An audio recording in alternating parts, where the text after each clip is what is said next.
Hello, Podsmashers of the Internet, and welcome to another episode of Podsmash, Where Gaming Goes to Grab a Beer. We are spilling more beer today. Woo! We are your hosts, Penguin and Termite. I am Penguin. I am Termite. And we are a weekly video game podcast where we smash together conversations that you care about with video games. And tried not to spill it all over each other. Yeah, this is like the second time you've spilled beer in your house. And you're going to stop inviting me down here. My office is going to start smelling like beer. That's fine because... At least this time it's on it's tablecloth true, a washable on thing. Yeah, instead of the floor. I will get to walk into my office and just smell beer. Oh, no. So we started this whole conversation off tonight with you memorizing the freckles on my face. We did. So that was kind of cool. Yeah, you had a little snicked of dust or something on your eye, and I was like, "That's not a freckle I've seen before." You have should a take care freckle of that. over here. I have too many freckles for you to know. Exactly. I was like, I'm familiar with this freckle, but not that one. Is that a freckle or I've never seen before? That's pretty funny. Tonight, what are we talking about? We are talking about a heavier topic. It's one that I have kind of bubbled into my head over my course of following the gaming industry, and I want to specifically talk about journalism and the state of journalism in video games. All kinds of facets. I was going to say assets, but that doesn't make sense. Facets of journalism, and its critiques and its non-critiques, the things I like about it. So we'll see. Yeah. That's what we're going to talk about. It's an interesting conversation because... it's kind of self-reflective because what we do is effectively journalism, which we'll talk about. Yep. And it's also, it's like, it's not something, an immediate, like, oh, video games, like, have a whole journalism. It's kind of a sub-industry beneath the video game industry that runs parallel to it, but it's its own thing. It's a whole, I mean, the names of these publications and stuff we'll be talking about, you'll instantly recognize, but not like in the way you would think of a video game podcast. The brands we often talk about are Nintendo and Microsoft. Now and we're Sony. going to put IGN. And we're talking about and IGN, Kotaku. but like you still always hear us because those are the sources we tend to pull from when we're talking about news and stuff like that. So since we are where gaming goes to grab a beer, which beer are we drinking? We are drinking Rowdy by I don't remember. Atlas Brew Works from Washington, D.C. I'm glad you have looked it up. I had to look it up. That's good because I was like, I usually mean to bring like a can. Yeah. And, we've read this can before. We've had it on the show. We had it on the air in the past. But it's a rye beer. Rowdy. Yeah, you're like, rowdy. Yeah. It's a rye beer, so it has that taste of rye that's very distinct and exclusive to rye things. I love this rye. beer. I love so rye. good. Anything. I love rye bread. A Reuben. Reubens are I've always heard them described as a sandwich that each of the individual ingredients by themselves are not like you wouldn't always choose rye bread. You wouldn't always choose Thousand Island dressing for a salad. You wouldn't always choose sauerkraut by itself. Sauerkraut or eat corned beef. But when you put them all together into a Reuben, it's a magical thing. The most amazing Reuben I've ever had was in New York City. Second Avenue Deli. It was a legit kosher Greek place. Nice. You know what's not a bad Reuben for not actually being a Reuben that's here in town? What's that? The Mason-Dixon Cafe has a Reuben hot dog that is so I have good. had it. It's amazing. The only thing it's missing is rye. It's got everything else. It's got it's a hot dog, but then it's so cool if they had a Thousand rye Island. bun for that. That would be awesome. I would eat a hot dog and a rye bun, period. Me too. That's good. That'd be good. No, I like this beer, though. It's very rye. It's rye and hoppy, so two very distinct flavors. Yep. Yeah, they can describe it as a hop-forward rye ale. Anyways, I like it. It's good. I like it a lot. It's good stuff. So yeah, we are talking about games journalism today. We don't have a lot of news, so we're going to probably skip that, although there was one piece of news we did want to briefly touch on, and that is the coronavirus. Everyone's talking about the coronavirus. So scary. You know, we're not going to be fear-mongering here the coronavirus. I have reason to believe that China is not reporting the death tolls correctly, but that's just my personal feelings about the issue. They do have control over their reporting. Yeah, exactly. Other than that, do I think it's going to be an epidemic in the United States? No, probably not. We've got the CDC in this country is pretty effective at actually tamping things down. The thing that the coronavirus has affected, though, is it is spreading crazily over in China, and multiple cities have been shut down in quarantine. People are told to stay in their homes, not go to work. China's a huge industry for manufacturing hardware for the video game industry, electronics, circuits, etc. So there was a predicted impact on that for some of the major game companies. Right, when people are forced to stay home, they can't go produce. They can't factories go produce can't stuff. run, and that has been confirmed now. The first company to officially make a statement about the coronavirus's impact is Nintendo, our dearly beloved. Came out and said that the Switch the current Switch manufacturing line, I guess, or whatever, there's going to be a delay in new Switches coming, like shipping to different countries or anywhere. So yeah, you'd never think that would be, affect you that way. So if you're trying to find a new Switch and you see them in stock and you know you're going to want one soon, you better jump on probably it. grab it now. Yeah. Because there's no confirmed when they will be available. So right. Yeah, and that goes for all the products, including Joy-Cons, Pro controllers, and all that stuff too. And this is where we enter the speculation or assumption realm of thinking, will it affect the next gen hardware as they start to ratchet up production? This is the year that they will be ratcheting into production. It'll go whatever the console equivalent of gold is for both the PS5 and the Xbox, and they're going to want to start to get those built up for the holiday sales. Since China is, for both Sony and Microsoft, a major contributor to their manufacturing, a lot of the experts predict that, and neither console has a release date announced. They have just the vague holiday 2020 window. So a lot of experts are thinking that may get pushed back to next year, which would be devastating, I think, for both those companies. Yeah. I mean, maybe not. It would at least be for the, everything's hinging right now on that. We are at literally a turning point, opening a door between one generation and the next. Yep. And so this right now, January, February, and the spring, as we get in the spring and summer, is just a really important time for that manufacturing to happen for those next gen consoles. Mm-hmm. So either what's going to happen is they'll push the date back, or they're going to be exceptionally hard to find. Right. I think the exceptionally hard to find we won't talk about those. Man, yeah, exceptionally hard to find puts out a good message. It's so good. Everyone's buying it. There's none left. Yeah. It's so good. And Nintendo has actually been accused of weaponizing that mentality with the Wii. Yeah. And was production really that hard to come up and match, or was it just a hype? We don't know, but that's the thing. There is a senior analyst at the games market. His name is Daniel Ahmad. I'm quoting a CNBC article here. He has said that when looking at games consoles specifically, we note that 96% of video game consoles imported into the U.S. in 2018 were produced in China. That's 96%? Yes.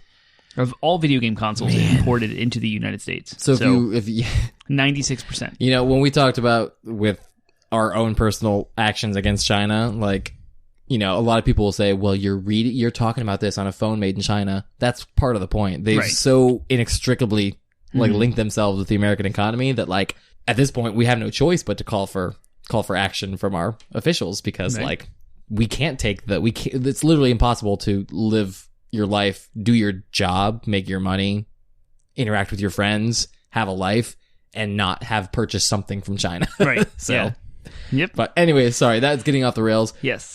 We can talk more about this next week. It'll still probably be a big thing going on, so we can break it down. Yeah, we might know more too. Exactly. So we can break it down in the weeks to come as this story develops with the coronavirus. In the meantime, we did want to move on. So the coronavirus is definitely not our favorite thing, but doing this podcast is our favorite thing. Doing this podcast is our favorite thing. Favorite Things is a segment of our show where we update you on the thing that we're excited and happy about. Could be as deep and meaningful as a profound book on philosophy that you think that you just read and are has completely blown your mind and changed your whole worldview, or it could be as shallow as Taco Bell. Yes. Taco Bell's so good. It is so good. It's often a favorite thing of mine. My favorite thing is actually on the deeper end of the spectrum. My son turned 1, and we had his first birthday. It's actually today. It's his first birthday that they were recording. Happy birthday. His actual birthday. Baby penguin. We celebrated his birthday on Saturday, and you were there, so I was here. It was fun. It was great. I bought a lot of beer. I think I got a little drunk, personally. Did you? Just a little bit. Yeah. And just, having family and friends over. Our house is not particularly big, so it's not the most accommodating venue, but it was still fun having people in our home. And just, we had kind of an open house thing, just had people come and go. And it was fun. It was a sweet time to celebrate and just sort of see how much he's grown and be around people we loved. So that's my favorite thing. Yay! My favorite thing is a coworker, shout out to Jason, bought me a heart rate monitor, a strap that you put on your chest. So previously, as a runner, I use my wrist-based watch to track my heart rate, which is not anywhere near as accurate. And heart rate matters a lot because you have heart rate zones and how hard you're working your heart. You have workouts that target different heart rate zones. And so I'm a nerd numbers dude. He knows that. Yeah. And he just hey, come see me. I have something for you. And I was like, oh, what's up? And he handed me a brand new heart rate sensor. That's awesome. It tracks everything. It's amazing. I love it. I'm all about the numbers. I'm in the weeds of looking at every workout and analyzing elevation, cadence, like my steps per minute and how it tracks and relates to my heart rate, and just learning a ton about fitness and how, I'm trying to qualify for Boston. So I'm really into fitness too. Fitness pizza in my mouth. I know that one. Yep. So that's my favorite thing. So shout out to Jason. He has been awesome. on one of our live streams. I think we were playing Borderlands. He was one of the pre-sequel, one of our very first streams ever. Oh, nice. He jumped in and was Was helping that when I was us. power leveling you and just like shooting things over and over again? And so he That was helping funny. us with some feedback about audio levels and That's such. right. So, yeah. Awesome. Cool. Yep. Well, thanks, Jason, for providing Termite with that awesomeness. Yeah. So great piece of tech. I love it. Yeah. That's Awesome. my favorite thing. Cool. Favorite things. That's favorite things. The next segment is... If it seems like we're rushing through this episode, guys, we are. We're trying to get to the main topic because there's a lot to break down. But DLC is the next segment. I think we have a good cadence. Hey. Maybe some people are like, oh yeah, finally get to it. Like, you guys always take forever. DLC is the second segment of our show. Where we have a conversation you wouldn't normally have about video games. Today's is, I'm going to do a tiny mini what do you plan just to give context. Yeah. I just finished Death Stranding, Kojima's masterpiece, work of art game that I have been deriding, I think, mostly more frequently on the podcast than not. Yep. The ending brought me to tears. Aww. Just this moment, okay? I won't spoil it because I will definitely not spoil it. But it's like, and I think I told you, I was like, I don't know if it was due to the fact that it was just 2 hours of cutscenes, and by the time I was getting to that You're point, exhausted. it was like 1:30 in the morning, and I'm like, I just want this to be over.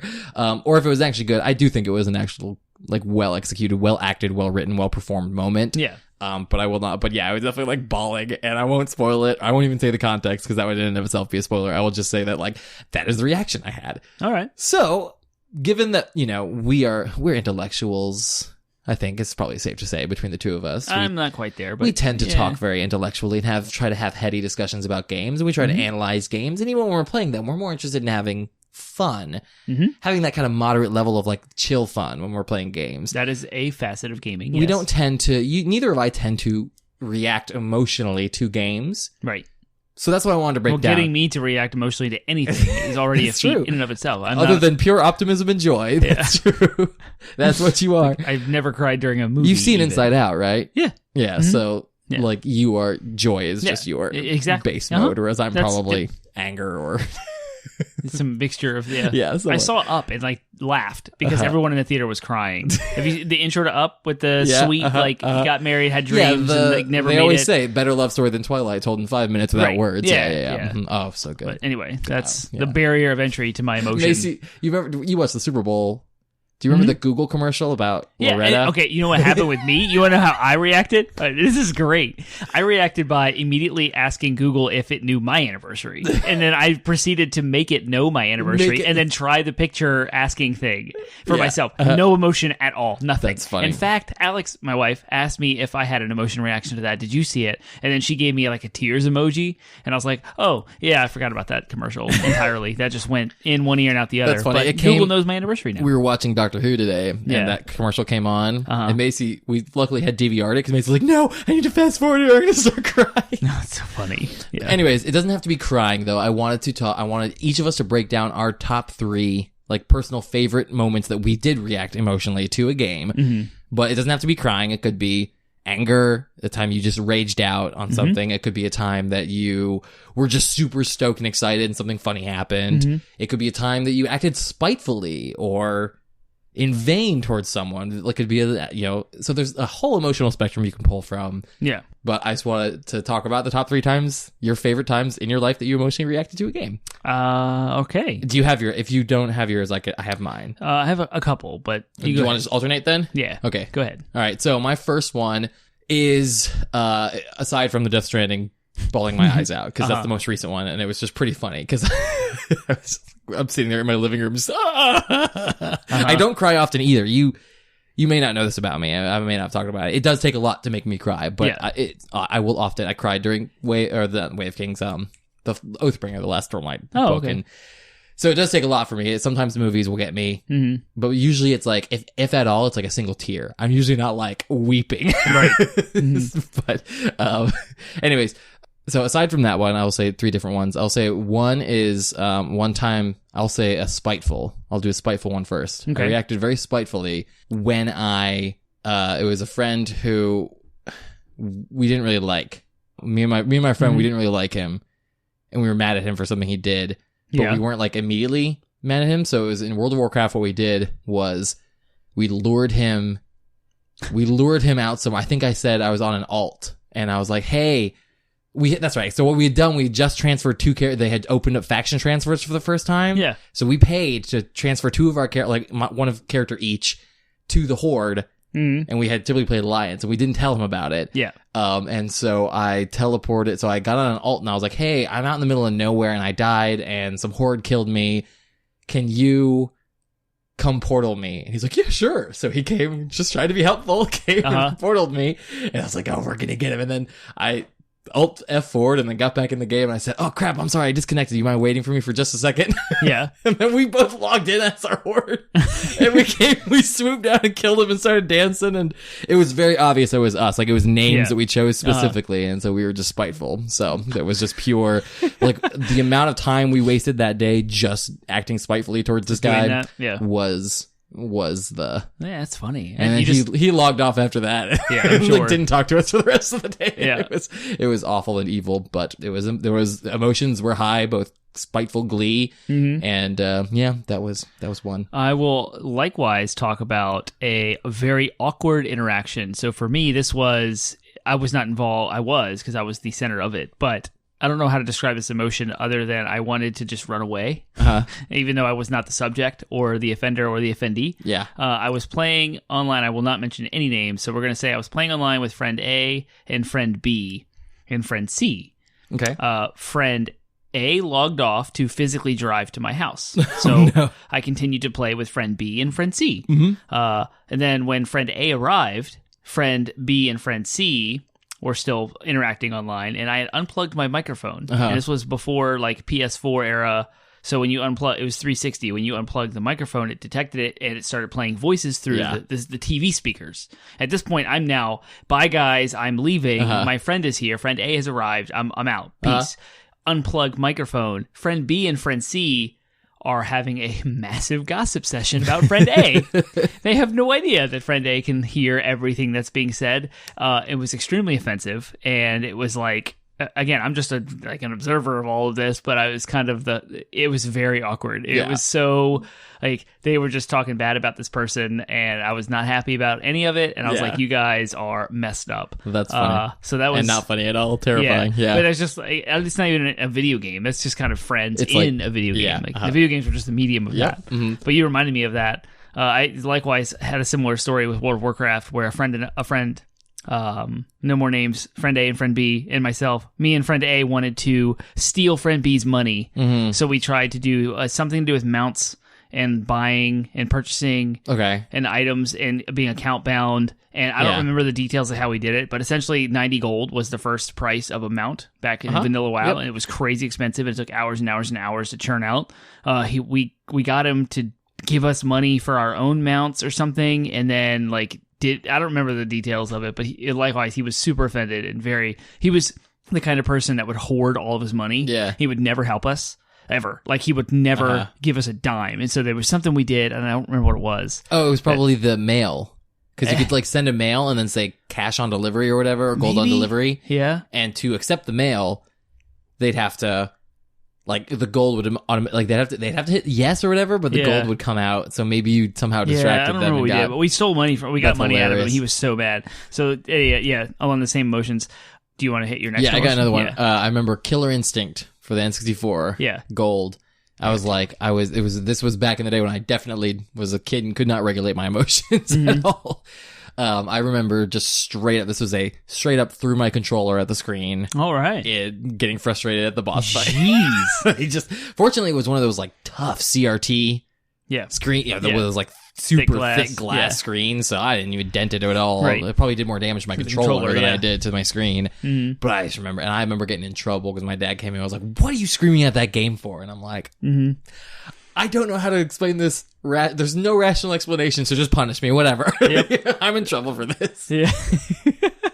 I will use my rage story as well, since you said I didn't mean to line these up, but getting the platinum trophy for Shadow of Mordor was one of my first early platinum trophies attempts, and there was a 3-hour setup. Like I literally played. It was the last trophy before the platinum, so it was all I had to do was this one thing. It's to get a level 25 rune. To get a war chief. You have to kill a war chief, they drop a rune. And at max level, they're level 20, they'll drop a level 20 rune. So to get a level 25 rune, as opposed to an epic rune, which are two different things, usually whenever you get a war chief higher than level 20, or to do the things that you have to do, he just drops an epic one. So you have to do very specific stuff that involves hours and hours of planning and execution, because the nemesis system in that game, enemies level up, they rank up, and so you have to allow them to kill you, and you have to let them do things, and then you can brand them, and they're yours. But I got to the end, and the person I was supposed to kill was killed by an NPC, not me, after 3 hours of setup, and I raged so hard. I was luckily there was a couch, because I hucked my controller into the couch as hard as I could, but it was soft, so nothing broke. My wife still calls me out on that to this day when it comes to nerd raging. She knows how that. I was so angry. 3 hours. I'm a full-time worker. I'm married. I had a kid, a baby at the time. So gaming time was so precious and so limited that just fueled my rage. Yeah, that's nuts. Yep. My last one is, it's fear. This is a fear one. Ooh, fairly recently. That's a good emotion. For video games. Because it's very rare that a game scares me, and this was not my first time, though that my first time was scary too, but my second time watching PT. Oh yeah, with you and it was when Justin came over, and it was Justin's first time. And my first time, I never encountered the moment where you get to the door and then turn around and the ghost of the wife is there, and it makes you reset. So I don't know how we bypassed it the first time, but I don't remember that happening the first time. It didn't.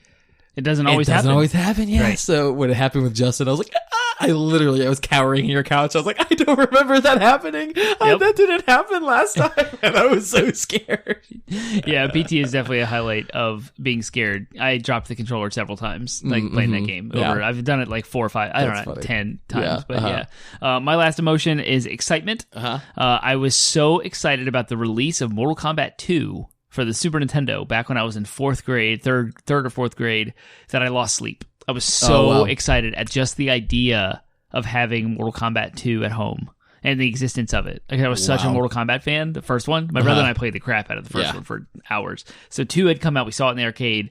We loved it. And then I read in a magazine or something that it was coming out for Super Nintendo. And I was so excited about being able to play it at home. I could not sleep. It was That's funny. Christmas Eve, but there was no release dates that were firm back then, because games just kind of came out whenever they did, and you don't know what retailers are going to have it in stock. And we never owned it. We just had to wait for the video store to let us rent it, and we did. It was awesome. I've lost sleep over being excited about games before too. Oh yeah, So that's an excitement moment. It's always funny when you recognize that you're losing sleep, and you're like, I'm just not going to be able to go to sleep. So you go play another game to distract you. Yeah. You just give up. All right, that's our DLC for the day.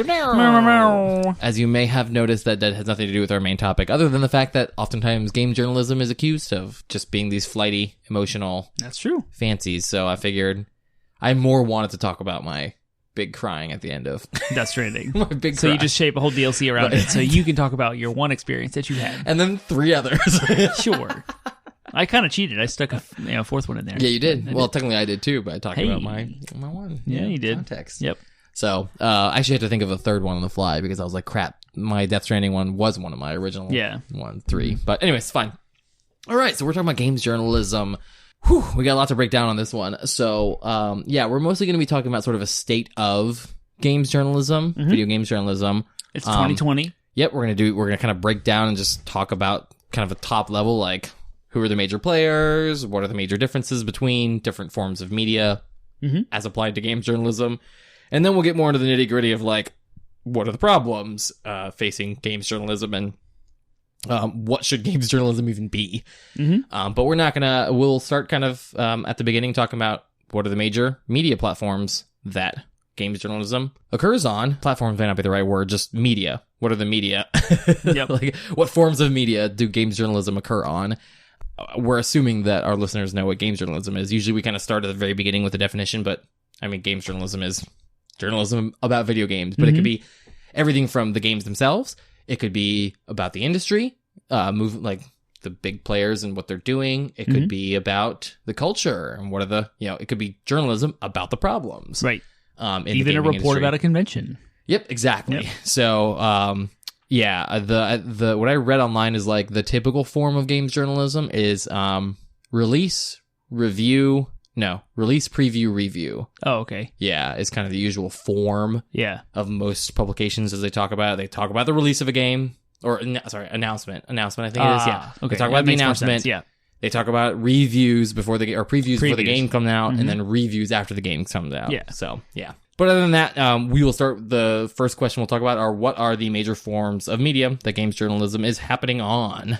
So you have put together a bunch of notes, as you always do, and in these notes, put together notes often. Yeah, too. I have to. But in these notes are answers, and you have left a big piece of media that journalism is used, and I'm going to go with that first because it's not here. That's fine, and that is magazines. Yeah, well, Physical publications, articles and publications technically would include physical magazines. So but that's you're right, on me, because when I read articles and publications, I didn't think of you magazines. thought immediately online magazines. Yeah, I thought about internet. But that's where they got their articles. start is, so, most game You're journalism is happening online these days. Yep. But most of those magazines got their start or spun off of magazines that were physical magazines. You mean and some internet websites have spun off from magazine publications? Yes. Yeah. A lot of those people who are like editor-in-chief of online game magazines were editor-in-chief of physical game magazines in the past. That makes sense. So yes, publications are the big one. That's probably the majority. If you're scrolling through your Google feed, that's probably where you get most of your gaming news, although that might be an assumption. Right. Because the other big source is, the other big kind of counter source to that would be like YouTube or streamers. That's also got a huge audience, and there's a lot of people who are covering news and covering the goings on in the industry and doing reviews on YouTube and Twitch. So it really comes down to your preference of consumption. Do you prefer to watch a review on a game and hear someone talk to you about it in a potentially entertaining way, or do you want to read it? I prefer reading it personally. That's where I usually get mine. So that was an assumption I made saying that most. But I think those are the two big ones. Blogs are a big one. They're different from publications because they're usually not edited, and they're just they're usually self-published essentially. So they're different enough that I would count them different. Podcasts, us, what we do is effectively games journalism. We're podcasts, but we are the smallest of the small. We are the least of the podcasts. There are much better. I'll just say I wouldn't say better, much more popular, and people who have bigger audiences and therefore have the ability to spend more time on producing their podcast. Right. So better I will say at least better production quality. I would even argue that ours is just fine. Okay. I would. I'm glad that's fine. I put maybe it's just like an arrogance or something that's dumb, or like a blind arrogance, but I put us up there with like, if you listen to any podcast, usually you can tell that someone's got like pre-recorded intros and outros and like some ad spaces, but you strip a professional like production value podcast, you strip it of all of its like intro and stuff like the music and the frills, and you just listen to their conversation. We're exactly the same. Yeah, they have more tendrils into the goings on in the industry. I can say confidently, better promoted podcasts. Yes, they are definitely better promoted. More well promoted podcasts. They have like a revenue stream. Anyway, I digress. I'm not trashing our show. Obviously, I wouldn't be doing it for 127 episodes at this point. If we're rolling. Didn't. But and we have an audience. But I'm glad you are the very confident. I put us up there with like, we're fine. We're good. I love our show. Podcasts. So yes, podcasts are, and obviously the medium being audio only lends itself A, to a certain audience, and B, to the ability to consume it doing a variety of activities. You can't watch a YouTube or read an article when you're running. Right. But you can listen to a podcast. Yep. Same with driving. Yeah. At least you shouldn't be. Right. You could probably listen to a YouTube, but at that point, podcasts are basically the same thing. So it's an interesting, we're just talking about the differences between them. That's the second question, is differentiating the differences. Twitter, there's a lot of actual journalism in some way, shape, or form happening on Twitter. You see a lot of people who will just do these super long multi-tweets or whatever you call them. Yeah, I don't know what you call them either. Twitter threads, I think is what maybe they're called. A good piece of news that was huge that came out of Twitter was someone like Sean Layden just tweeting that he's leaving his Sony Worldwide Studios position. Like, that was the source. Like, you always talk about primary sources for news reporting. That the primary source was a tweet. Like, that's a thing now. Yeah, but there's also people who are just like, who are using Twitter as a platform to share and spread information. Why I wanted to Wario64 is a great example of that. He is essentially a games journalist because he is like hunting for information and essentially is acting as a first I would love to see a documentary about that guy. Like, I don't know what he's doing, but everything that goes on sale, all of the inner workings, the big news, anything, like, he is just on it with screenshots and like text that's on point. We live tweet like award shows, and we've done this a lot, right? We're always late.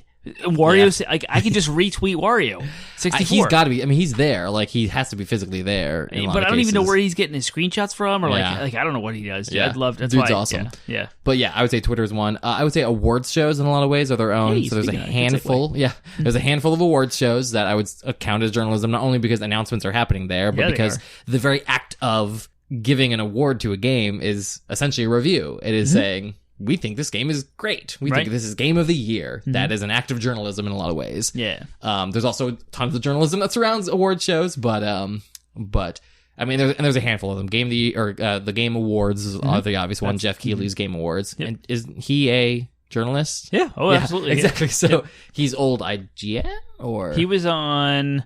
He did a lot of stuff, but he was on G4 Tech TV for a while. He did stuff at GameTrailers.com, I believe, for a while. And yeah, now he's kind of doing his own thing. Yeah, so there's a handful of other awards besides that. The DICE Awards, the Joystick Awards, Golden Joystick, is that? Yeah, so there's a handful of BAFTA. Other awards. And all of those, I would say, are essentially journalism in their own way. Yep.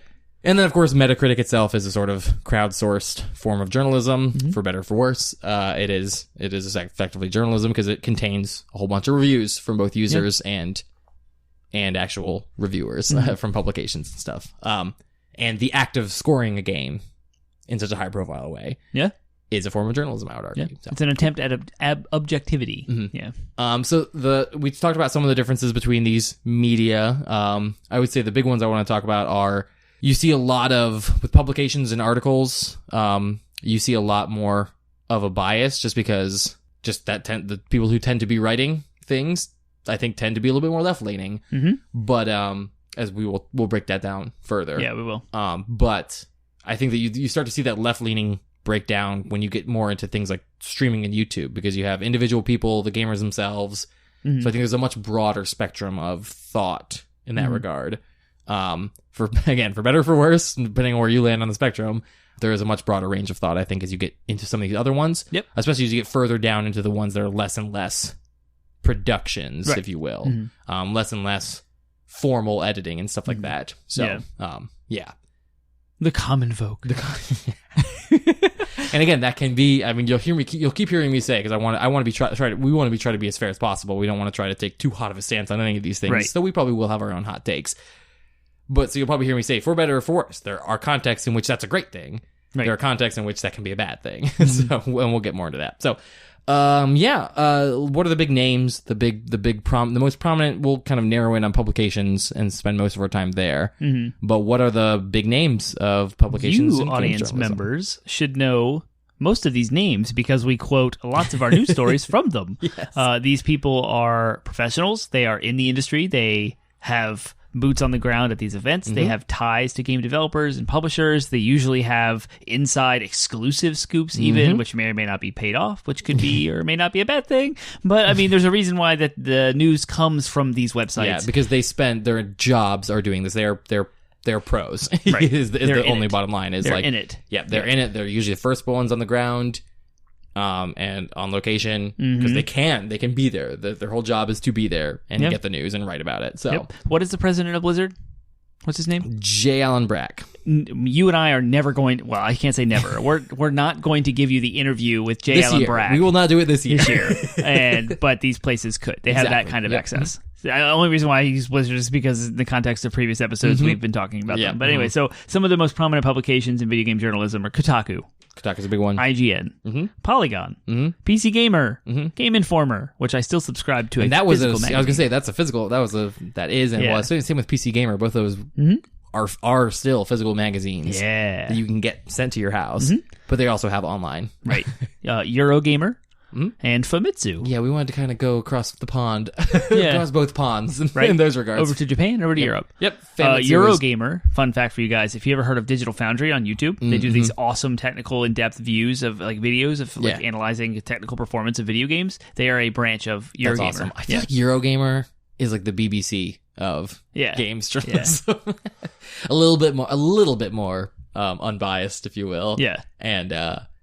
And just again focusing more on that technical prowess as And opposed then to. I also want to give a little shout out to The Verge. They have some good stuff there. GameSpot is another one I see often too. GameSpot. Not GameStop, but Right. GameSpot. GameSpot's another one. Nintendo Life, Nintendo Enthusiast, DualShockers, and there's a bunch of other like. What was that's the one kind that of was the actually beefier. run by GameStop? Game Informer. That was Game Informer. Oh, that's There okay, like yeah. ties to it together. Yep. Yeah. Cool. Awesome. All right, so here's where we get more into the meat of our show. That was all just kind of like, those are the big names. Those are what they Context are. information. Yep, context information. Now we'll get more into the opinion-based stuff. So what kinds of journalism are present? So what are the differences in the types of things that are being written in the industry? And how should games be evaluated? And we'll break that down further. So Woo. here's where we get Meaty. into we go from like very informative to very meaty. Yep. So the kind of major things that people are writing about, I would say they fall, Wikipedia says they break down into the announcement, review, preview, but I think it's gone way beyond Yeah. that at this point. I would say the major ones that come to my mind are there are reviews, there are just sort of the informational, like, here is what is happening. There are also reviews that are more like, here's my experience with this game. There are hard-hitting exposés, a la Jason Schreier, and like the 3 he did last year, one on Blizzard, one on BioWare, and was there one on Bethesda? Oh, it was Rockstar, yeah. Yeah. So, I mean, that's where he's like having anonymous meetings with employees and getting the inside scoop and sharing it and exposing things. So that's a form of journalism. Crunch and hardworking. And the firing oppressive. of 800 employees that Activision Blizzard did, and then BioWare's whole fandango with Anthem was exposed. That was nuts. Yeah. And then there's things that are more like technical, that are much more like, hey, let's analyze this in the context of its history, the franchise's history. Let's talk about what they do from a technical standpoint of like what Digital Foundry does, like analyzing the techniques that they're actually using to make the games and talking about games as a craft as opposed to just analyzing how the game made you feel or what impressions it had on you. So yeah, I would say, is there anything else that comes to mind about like types of journalism? I feel like those are the first of what you discussed, talking about like the author's point of view or like the emotions or some of the more controversial things. Those are the more flashy, quote, sexy articles. Yeah. And then the more technical ones, which I think have clout too, are the ones that are kind of, quote, boring or like people don't really get through. They're just like, okay, I don't really care. Whatever, it's fine. Dragon Ball Z Kakarot doesn't run as great as it should, or whatever. But then you have the anime fan who's over here like, no, Dragon Ball Z Kakarot's a really great way to experience Dragon Ball Z. Like between the two, what's going to get more clicks, likes, shares, and follows? It's going to be the anime fan, right? Yeah, that's kind of the dichotomy I'm trying to articulate. I think you did a good job articulating is splitting that up. Yep. Yeah. So that brings us to our next question. Then is just like, how should we be talking about games and how should we be talking about the industry? Are any of those approaches that I described better, worse, more problematic, less problematic? So like it begs the question like, okay, so all these, here are the ways that people are talking about games, but how should we be talking about games? How should we, because we have to be, when we're talking about a topic like this where we're actually analyzing the very thing we do, right? It's helpful to be self-reflective and be like, how are we covering? What are we talking about? Yeah, it's one thing to talk about like video game reviews, because that's a whole subject all by itself. In fact, we have a topic that we've already published an episode on about video game review scores and the review process. So like that's just one small facet of games journalism. You talk about the exposés, then you can get into some thick water, because then the writer of, in this case, it was Jason Schreier talking about the Rockstar, had a very strong pro-unionizing slant and a bias. and he was trying to emphasize the experiences and the interviews that he had found as a way to like shed light on the reasons why they should unionize, the things that they're going through, the 100-hour crunch time, how bad crunch is, and that has so much more avenue for a bias or a slant. Right. It also can get very dangerous very quickly and very toxic very quickly by not showing you the whole story. And it also, exactly. And it also can get, well, but like you said, it shares better. Right. It generates way more clicks. I mean, I remember the Anthem one was being discussed across Reddit. It made national, you know what I mean? Like, wasn't that the one that had the most downvoted thing on Reddit ever? No, that was a different. That was what was that? That was just a comment. Was it Battlefront 2's microtransactions? It was Battlefront 2. That's right. It was Battlefront 2's from the developer, the comment from the developer. Right. But still, I remember seeing the Jason Schreier's article. Everybody was talking about it for weeks because it was an easy one to share as opposed to the other form where we're actually talking about, well, no, this game is bad for, like, you may even have the same point. It may even have the same point of view of this game is bad. Yeah. But it's way better, or it's way easier to talk about it in regards to, oh, this game is bad because of these problems that are social rooted or emotionally rooted. Warcraft 3 Reforged is bad because I hate it, and Blizzard, I'm mad at Blizzard. Right. You know what I mean? As opposed to Warcraft 3 is bad because of these technical reasons. Although I would disagree with that. I think that the reviews, even the ones that are more emotionally charged, will include the technical reasons as well. But they do, but this is what the point I wanted to make is the very first highlighted. The very first headline. Words. Microphone's live. Can't do this. The very first headline I saw was Blizzard taking all of the rights and the ownership of the map editor's content and the user agreement that we talked about last episode. That was the first thing I saw. And before any reviews, before any technical know-how, like it was that. And that's because in my news feed, that was the stuff that was getting the most traffic. And you know how algorithms work. It's like the stuff that gets more traffic is the stuff that's going to hit you first, and then the cycle continues. That's highlighting the point, like, yes, it's bad because of the technical issues, but it's almost two different conversations happening at the same time. And one is the I want to hate Blizzard because of Hong Kong and China slant, which I'm in that camp, and I want to highlight that problem. And then also now they continue to be a bad company with their user agreement that's in the fine print. You're signing off your everything you think your creative rights to this custom game that you may make in their editor. Is like that is kind of the whole point of talking about games journalism and this whole discussion is why do we do that when there's technical reasons why the game is bad, and is it even okay to buy the game? Like that even comes into question. It's like the whole boycotting and also talking about the craft. I mean, so you linked off. We'll link off to a lot of the articles we'll reference here. Yeah. Surprise, surprise. We'll link off to articles in a conversation about articles. There was an article you linked up from Medium.com that had a pretty good breakdown of what he considers to be the problem with games journalism, and he was talking about, and I do agree with his point that, and what you're kind of trying to hit on is we need to be talking as much about the craft of video games as we are the way it makes us feel. Yeah. But I also think there's plenty of room to still have conversations about those more ephemeral things. And so, I mean, really a lot of the central conflict or tension of this discussion centers around that question of how should games be evaluated? Should we be evaluating them as art and therefore when you're having a conversation or when you're discussing and evaluating art, it is perfectly valid to say, I just feel bad about, like, this just makes me feel bad, or this makes me feel great. This game is good because it makes me feel good. This game is good because it, like, says something good about society. Or consequently, this is bad because it's problematic about what it says about society. And then but at the same time, you have the video games are also products. And so there is a, I mean, they are still well-crafted things or poorly crafted things and should be evaluated on the merits of their technical execution as well. And so that also needs to be taken into account. I think a good games journalist will take both into account always. And I wish we could have pulled more examples. There are probably tons of examples out there that are great for as many examples as are bad. Maybe less.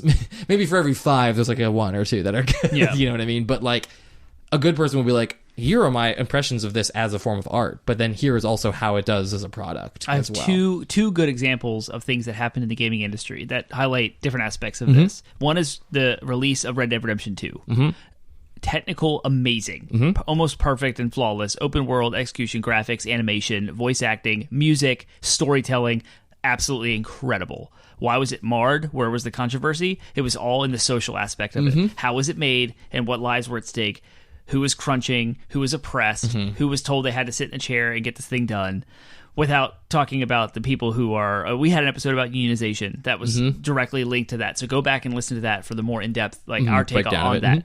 But highlighting a technical masterpiece, objectively great game, and if you just were handed a copy of Red Dead Redemption 2 and knew nothing about Rockstar, the company, their practices, the people that made the game, you just experienced Red Dead Redemption 2, you'd probably rate it, 100 out of 100, 10 out of 10. Like, this game is absolutely incredible. But then you have all these other articles that if you do look into and bust open the hood, the expose article from Jason Schreier. Do you think that's why it didn't win Game of the Year? Maybe. That's very possible. I don't but know. But that's the thing. Like, I think as consumers, so taking off my journalist hat and putting on my consumer hat. Yeah.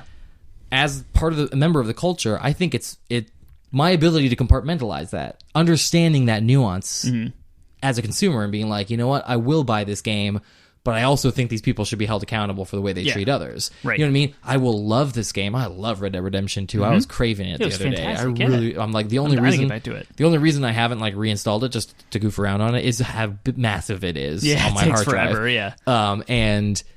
But I think that as a consumer, I would even extend that as far as Blizzard. I think even though I personally am abstaining, I think it's perfectly valid to say, you know what, I disagree with what they're doing as a company, but I still want to play their games because I still find their games technically good. Maybe not Warcraft 3 Reforged, but you may, if you're still a WoW fan and you enjoy WoW for the game that it is, that's a perfectly valid approach. I think that anyone should be allowed to have as a consumer, and therefore journalism, those two things should be allowed to exist simultaneously in the journalism space. Right. We should be criticizing these companies for the problems they are bringing into, while at the same time appreciating their games and evaluating from them from that technical standpoint. Now I'm going to go into my second example. The first one was Red Dead Redemption. The second one, you're fine. You're not. The second example is Fallout 76. That got lambasted and destroyed and ripped apart by every games journalist out there. Why? Because it was a technical failure. It was buggy, janky. It didn't perform well at all. But it was. I wouldn't say it's a masterpiece, but it's really well written. For a game that doesn't have a single NPC other than like some robots that you interact with, and the game design about playing together, it's always online. You have 12 to 24 other people around, and you have a camp, and you develop everything about the game. It's so fun to play. It was so good. Like, I had a blast playing this game. Subjectively, you know what I mean? Exactly. Right. And so it's the opposite effect, right? So Red Dead Redemption 2 is an objectively good technical masterpiece. Fallout 76 is a subjectively good game, right? So very divisive. Right. And I just feel like it got the crap end of the stick from all of the journalists because it was not fun, it was not acceptable, and not and they okay. also had, Bethesda was also engaging in some poor practices from a business standpoint with the release of Fallout. So a lot of that got a lot of media it was the attention. canvas bags. And in that case, Fallout 76 ended up being a journalistic double whammy because you had a company that was doing terrible things and therefore attracting the ire of the games journalists who focus on that. Yep. And it was a poor game, which got them as well. So there was the only people that were praising the game were on that level of blogs and maybe some YouTubers who goes are back to big your spectrum, Fallout right? fans that are into it, and you would fall in that category as well. I love that game. And I disagree. I disliked and hated everything about Fallout 76 for the little bit that I played of it.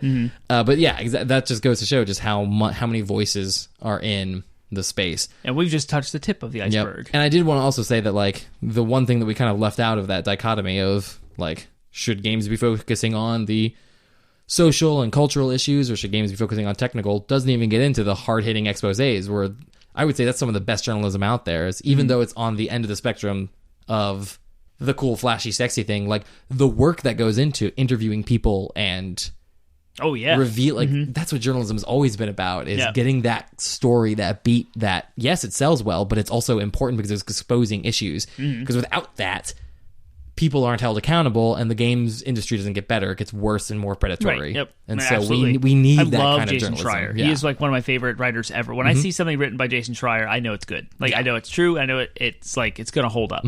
So yes, I did say earlier that it allows a place for bias. It does have problems. It does have an emphasis. Every article that's well written will. Like, they all will. So I'm not trying to say that Jason is a super biased person or a bad writer or discredit anything he says because he's a legend. And I would I would fangirl all over the place if I ever got a chance to meet him. But I was just highlighting that one aspect with his Red Dead Redemption 2 and Crunch about how like there were responses. This is where I get this is the crux of this conversation. The responses to Jason's article. The people on like this is where Twitter comes in, social media. Anyone who critiqued his response was just ganged up on and shut down and cancel cultured immediately. Like no one could say anything wrong about what Jason wrote, and I thought that was a problem. Yeah. Like no one was coming at someone who was like I know in the gaming industry who said there's absolutely no way people are working 100 hour work weeks plural. Maybe 1 week was 100 hours, but when that whole quote came out, Jason highlighted it. Unionization, like this shouldn't happen. He broke it down. He's like, this is what 100 hour work week looks like. There's no way that happened. Yeah. Like regularly, like that was a one-off dude. That was a one-time thing that he just took it, and like.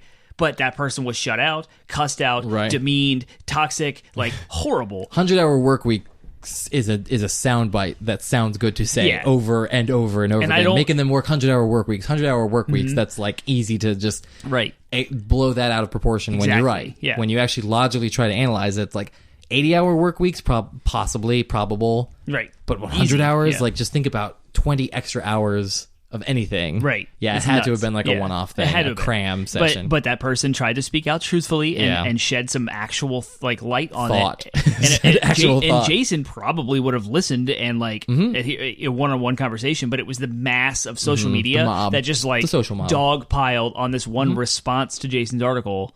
That shows like an issue because so let's this transitions us nicely to our next question because this our next session where we're going to end but also spend the last little bit of our 15-20 minutes of our topic here. Let's talk about problems. Let's talk about what are the problems that are facing games journalism and how should games journalism try to move forward from those problems. So what you're talking about here is the social media clickbait and internet mob effect of games journalism used to just be able to talk about the games and the technical specifications back in the day because you'd have to write a letter into the editor to respond, and there was a whole process, and it slowed people down and cooled people off and all that stuff. And no one else saw it. And it was also, a one-on-one conversation. With the emphasis being those publications, like the rest of the gaming industry, were targeted towards 12-year-olds who aren't going to care. They're just going to be like, I'm just going to stop playing this stupid thing if you're dissatisfied. Yeah.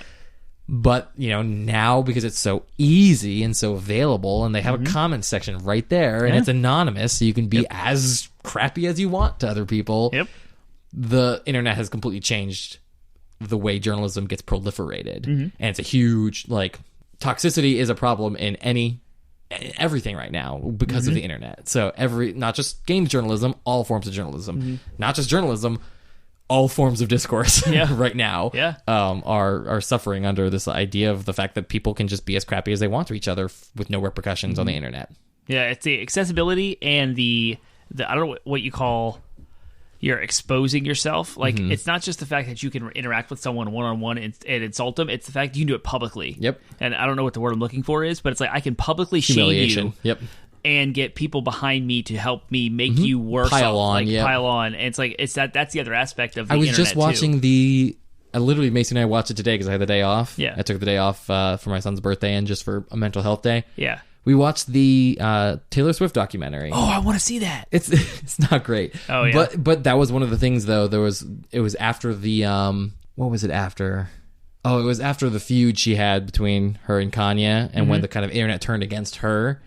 And there was a hashtag, I forget what it was. It was like hashtag Taylor Swift over party or something like that. And she had a quote there that I thought was pretty profound, unintentionally or not, but she said that was one of the most shared Twitter hashtags of all time. And she said, how many people have to be hating you in order for that to happen? It's just like, yep. So that's just an example of like, when the internet once it gets rolling and goes viral, it's viral hatred and viral toxicity. Sometimes that can be utilized to great effect, like the Me Too movement. Not that that's toxic, but that momentum of a viral movement and people speaking up and feeling like they have space to share their feelings.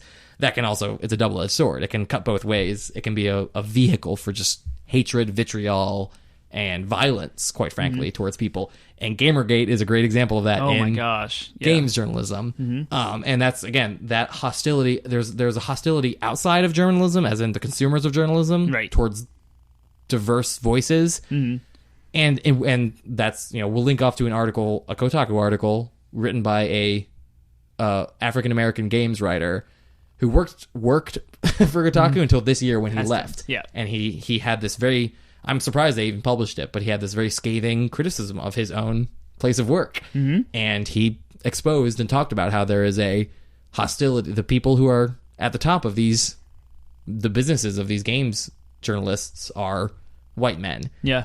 And there's a hostility towards voices, diverse voices. So that includes Women. women, LGBT. minority ethnic, races. Yep. Yep, exactly. And that's a problem that we have to face. That the industry has to face. It's the journalism crazy. It's industry has to 2020 face. and that's still the case. I cannot believe it because the journalism, the video game journalism celebrates diversity and LGBT rights. Right, that bias that we were talking about. That's usually they're left leaning, and anyone who says anything different gets dogpiled on the internet, canceled, cancel culture, and they'll shut you down if you speak up anything. If you speak up against, free or any of that stuff like free spirited conversations or diversity. If you are going to do that, you're putting yourself out there. But just to get, remember, on though, the chopping block. you have to consider that Gamersgate was only 5 or 6 years ago. Yeah, And that was the pinnacle of just these are the people that formed the maybe not majority, but a vast swath of the gaming culture are these entitled white boys. We've got to be better. We got to. I know, and just the way they were treating women on the internet.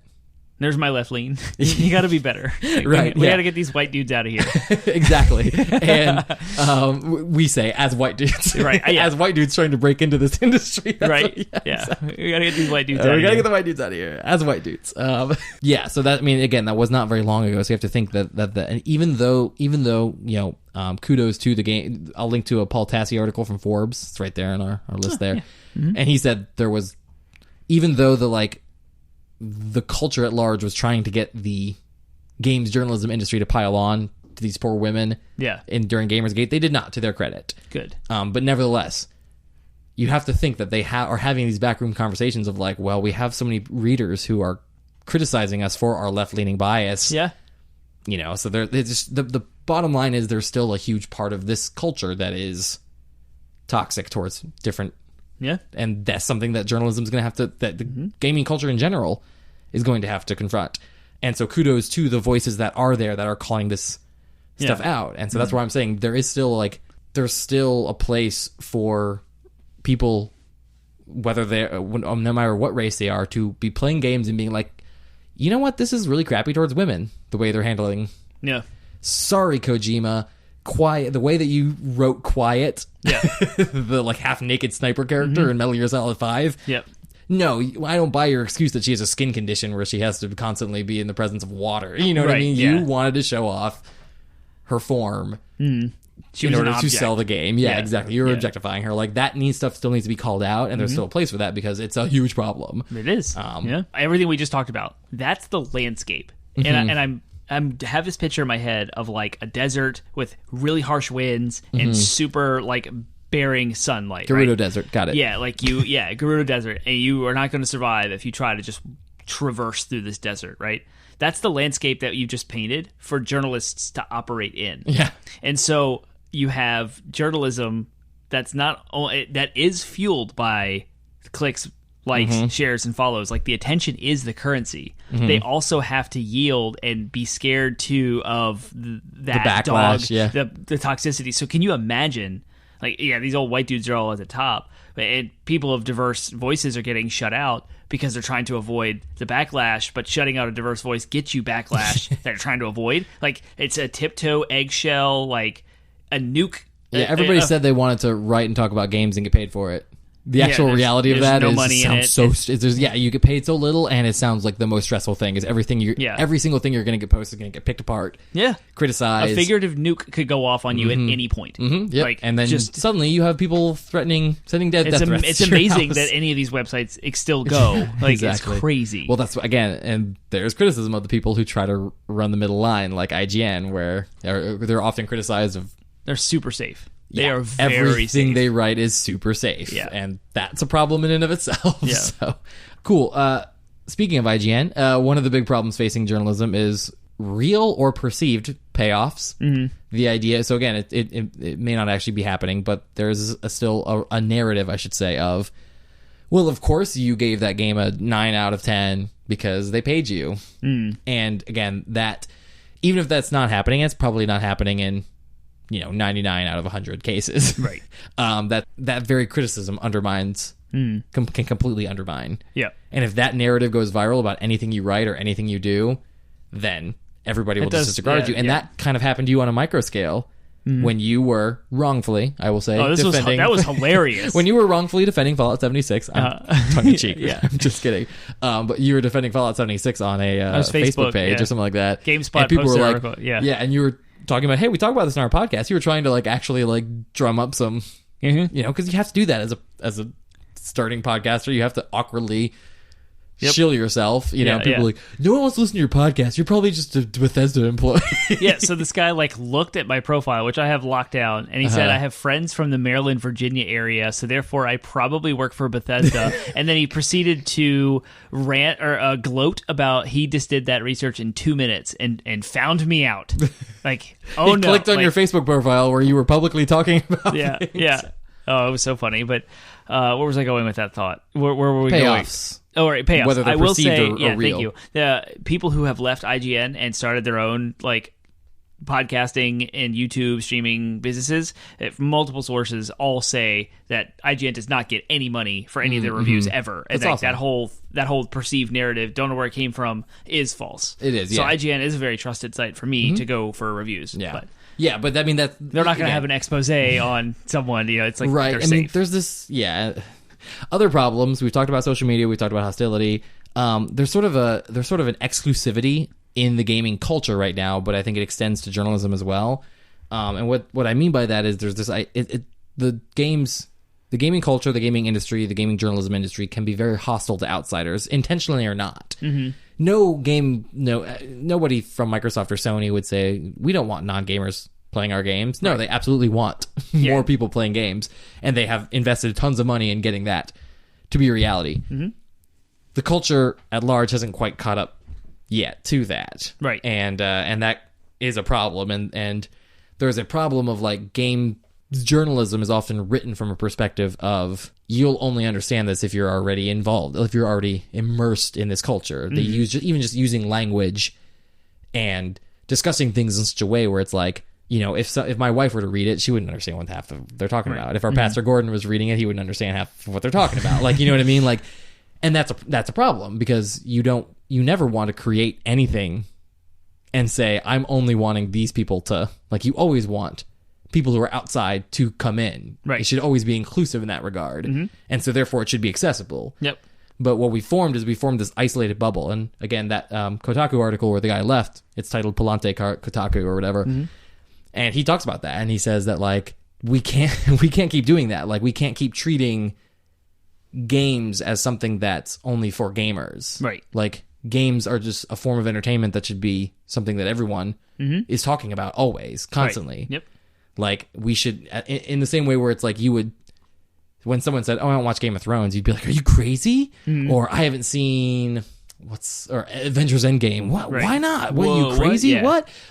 It should be that much, when, you haven't even heard about Death Stranding? What? What? You know what I mean? Yeah. To people, that's that kind of ubiquitous proliferation in our culture. It should be, it should just be, but no, it's always oh, you're not into it because you're not a gamer, obviously. You know what I mean? That shouldn't be happening. That should not be a barrier. Right. Yeah. And therefore, the other issue that causes, that's tied together with another problem, which is games journalism is less educational than it should be. And again, that's another thing that's talked about in Palante Kotaku, is he says, we should be teaching out, we should be trying to draw outsiders in, and we should be open to teaching one another things and being educational and breaking it down and just not assuming that everybody knows what we're talking about when we say IGN or FPS or throw these terms out there. Yeah. Like, be like action RPG. Yeah, a first-person shooter. That's when the camera is, you know what I mean? Like, even just breaking it down in that language. It's something we strive for in this podcast, is to always be like... I was about to say all of that. You know, so if you're a gamer and you're frustrated when we sit there, if you think that we're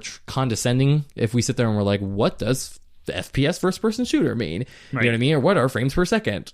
And how is it different from FPS as a first-person shooter? You know what I mean? Like, if you think that sounds condescending, we're not trying to be. What we're having in mind is our Pastor Gordon, who listens to our show, shout out Gordon, and doesn't know the first thing about gaming. You know what I mean? So we want him to be able to listen to the show and learn something, get something from it, because we don't want to just assume that everybody, and therefore, hopefully, like, we want more non-gamers. I would love if our major fans were non-gamers who loved our show because they loved what they learned from it. And that kind of stuff is not happening enough in the gaming. Yeah, I mean, I have a massive passion for nostalgia and the history of gaming and where it all came from and how it all started and where it was like the marketing had shifted from let's market to 12-year-old boys to let's market to everyone. And to kind of counteract this gloom picture that we're painting, we've made strides, leaps, and bounds. And the motivation for me to start this podcast with the educational aspect of it was that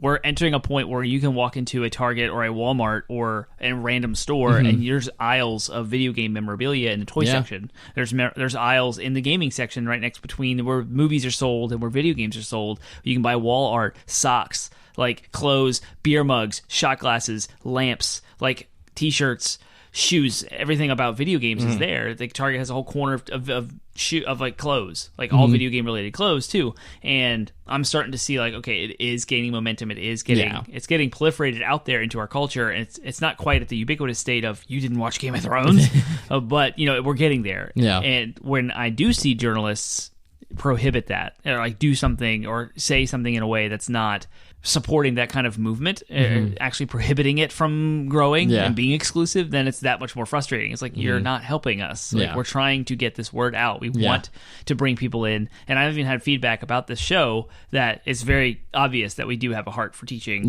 folks who don't know things. So if you find us that you audience member, that we're over-explaining some simple thing, just bear with us. Because we'll get to the point that you want, but we're going to set the stage or set the context and let other people who don't know about what we're talking about in. Because even that kind of, I'll use the term, for lack of a better term, ignorance. Like, even, you know, a gamer who's super into sports games, FIFA, Madden, they may play video games every day, but they may not know who BioWare is and what problems they encountered creating Anthem and why it's important that developers not do that going forward. They may not even really they may know what a microtransaction is. They may have even bought a microtransaction, but when you use the term microtransaction, they might not know that's what it was. They might not know what that, like, oh, okay, yeah, I wanted that thing. You know what I mean? So even within the umbrella of all types of gamers, there are people who just don't know everything about gaming, you know? So so it's just important that we do that. A couple other, I would say the big one worth talking about in regards to problems that I had written notes about was the political bias that we had talked about earlier. So this is where we will be a little critical of the left lane. The gaming industry is the gaming journalism industry is overwhelmingly left leaning. And again, because of those issues with social media, any dissenting voices are shut down completely and drowned out. Or perceived dissenting voices. Because sometimes it's a nugget of truth that's not left-leaning, that is actually a factoid. It's something like, this is a valid point, would again get perceived as being dissentious, and they would just be destroyed, shut down, and canceled. That's the issue. It's not just like the combat between left and right. It's someone that's right-leaning actually brings up a good point or a good question that would, in a normal context, further the conversation. Not even right-leaning necessarily, just someone playing devil's advocate and saying, even I still agree with you guys, this is a problem, but we don't need to go this hard on it, you know, and then people will be like, rah, rah, rah. Right. And then what ends up happening is the people who then feel shut out and shut down, they go find the corner of the internet where their opinions are not going to be, and then that stews and becomes toxic, and that's why 4chan and 8chan exist. And that's how Gamergate happened, is because these people, some of them maybe reasonably, some of them unreasonably, but maybe just needed to be patiently educated as opposed to shut down and shut out. But they did. They brought their ideas forward in whatever context, and they were completely torn apart. And so they said, well, screw it. I'm going to go find the people that who are going to agree with me, and then they let that fester into something that became awful. Right. And so, like, that, we need to have, no matter what end of the political spectrum you land on, we need to get to a point, and this is not exclusive to the gaming culture right, either. It's just but kind of a critique on our society in America exactly. right now. Like, we need to be more, like, open to listening to one another. Yep. And trying to find that, like, common ground of, like, I get where you're coming from, but here's what's problematic about what you're saying, and therefore educating one another. Right.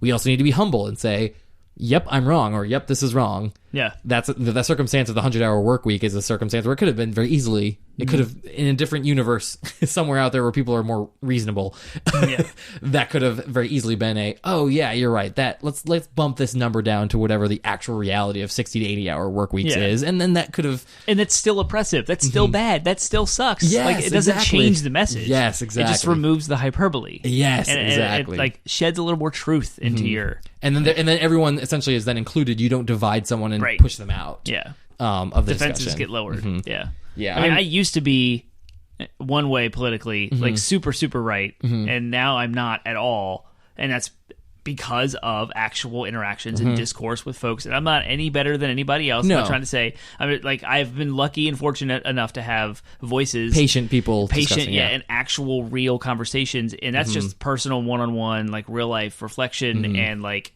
discussing and bouncing things off. That doesn't happen on the internet, right? I had all of that happen with one-to-one, face-to-face, personal interactions. and so now we need to apply those kinds of mentalities to things like the internet. And I think America is just in its adolescence with all of this, and they're just like the emo teens of the internet, and we're in that's like, a great isn't it right? Which means, unfortunately, we have our hipster phase to look forward to. yeah. So like the funny. 90s and the .com era was the infancy of the internet, and now we're in the adolescence. 2000s, of it. the aughts were the childhood toddler. And now we're in the awkward and uncomfortable and angry adolescent phase. No, I love it. Cool. The last, and this is just worth bringing up, even though we have a whole episode on it, so I'll simply say it. But the idea of game reviews and game scores and the dangers that come therein and the impact it has on the gaming industry from a straight up monetary standpoint. The example we always pull is the one where Obsidian, was Obsidian right? I don't know. Yeah. They got 1 point lower than the Metacritic score that they, for their bonus. What company was that? Right. Yeah. The bottom line is they had a bonus tied to a they did Metacritic score. I'm pretty sure it was. Obsidian sounds right, but I'm trying to remember the game. Sure, yeah, and I don't remember. And whatever game it was scored 1 point lower, and so they didn't get their bonus. So it has real world impacts. That kind of journalism and just putting a number to something and then staking things on it. Is a danger. So we have a whole topic where we break all that down. So check that out. It's in our feed somewhere. It'll say you can Google 80-bit game Podsmash. score. Yeah, you could probably find it if you search for it. But so that's a huge problem that they need to move forward from. So I think that's a lot. Every single one of the things we talked about could probably be a spun off into its own topic discussion. of its own. So we wanted to do a high level approach of like, where is games journalism right now, and what are the things that are being talked about, and what are the problems that they face. Because it is a parallel industry. It is an entirely independent, dependent. I suppose it's a dependent industry because what they're talking about, people still need to, if people stop making games today, the game journalism industry would go bye-bye. Right. So it is a dependent industry, but it is parallel, and it makes money separately from, unless you're a conspiracy theorist, tinfoil hat believing in the payoffs. Right. Believing that Penguin and Termite are taking underhanded money from Bethesda so that Termite can talk about Fallout 76 and how awesome it is. Right. The context of that conversation, by the way, was the fact that they're coming out with Wastelanders, which is a massive overhaul and a free patch that costs anyone nothing. It costs no one. You don't need to explain it to me, not because I'm on your side, but because you're never going to convince me to care about I almost got that for you for Christmas, by the way. Oh, that's funny. Yeah, I almost bought a copy for you. I would have played it, too. Play with me. I would have played it with you. Play with me. All right. But yeah, I think that's that high level is what we wanted to talk about. And because I think it's a fascinating thing. So if you want to hear us talk more about any individual thing that we talked about today, and you want us to dig deeper into it, then you can talk to us and engage with us. You can. If you want to talk about the whole idea, if you think games journalism is just a bunch of stupid nonsense, then we want to hear that too. Yeah. So if we are stupid nonsense, we want to hear that too. so Termite, where can they share their thoughts with us? The quickest way to get to us is through the Discord link. I've tried to include it in some of the tweets that go out with the episodes, but I don't have enough space sometimes for character limits. But in every Facebook post of every episode that goes live every Monday at midnight is when our episode goes live. There's a little link to our Discord server. You can jump in there and interact with us. If you want to find more episodes that we alluded to, we talked about a lot of different episodes tonight. You can go to 80bitpodsmash.com. That's our landing website. There are links to Google Play, iTunes, iHeartRadio, Spotify, and Stitcher. Yes, we are on Spotify too. And you can also find us on social media platforms, Facebook, Instagram, Twitter, Reddit, and I think that's all of them, right? Facebook, Instagram, Twitter, and Reddit. Yep. And Twitch.tv. Yeah, I was going to say we stream every We're Wednesday. going to stream every Wednesday between the hours of 7 and 9. It's usually about an hour-long stream somewhere in there, and we'll announce every time we stream earlier in the day so you guys can be aware of what's going on. Yes. We will announce them on our social media platforms. The all most of that is recent one that I'm aware of that hasn't happened for me yet, but will have happened by the time, so it should be up on YouTube by the time this episode airs. So it's if you on missed there it, now. Yeah. I will probably be streaming the campaign of Warcraft 3 Ooh. on the pure untouched by Blizzard's shindiggery, Yep. tomfoolery. It will be on. And you'll have already watched it before this episode airs. You'll have already watched it before the episode airs, or if you didn't see it, didn't watch it, didn't see it live, then go check it out. You know, it's on YouTube. it's funny. I don't have a youtube.com/80bitpod. Like, there's a thing you have to do to get that. Oh yeah. So we're on YouTube. You gotta find us, but we don't have our own the cool link to our YouTube is on 80bitpodsmash.com. Yeah, so you can get to it easily. There's no easy way to get to our Facebook or our YouTube. But we are on twitch.tv/80bitpodsmash. 80bit podsmash, no hyphens, uppercase, lowercase, no funny business. You can find us. Yep. Speaking of Blizzard games, next week we are going to be talking about ARPGs. We'll do a deep dive, a genre deep dive. We haven't done one of those in a while. Real. So we'll be doing a deep dive on ARPGs, so Diablo will come up, undoubtedly. Yeah. But we'll talk about Path of Exile and Torchlight and a lot of this isometric. But there's Ooh, Torchlight 3 was announced. You see that? Yeah. Well, it was originally supposed to be a Torchlight MMO called Torchlight Frontiers, and then we didn't hear anything from it for a while, so they dropped the MMO aspect of it. And Torchlight 3. Sorry, we'll talk about that next week. So we will. Forward to that next week as we talk about ARPGs, action RPGs. Hot take for you. We are kind of strategizing about the possibility of maybe setting up Patreon. Oh, yeah. So we'll dabble that. So consider, if you have enjoyed this show, consider what you'd be willing to maybe donate, but it's not a requirement. You'll still have access to this show. Yep. But if you're like, oh man, I like what they do, and I wish they were making a little bit of money off of it, and I'm willing to donate to it, start thinking about what level you're willing to donate at. And if you have specific ideas, it's like, I would love to give you this much a month, and I want this from it. Let us know. Those things are a term I was talking about before. But percolate that in your mind, because we'll be setting up a Patreon soon. Keep your ears to the ground. See you next week.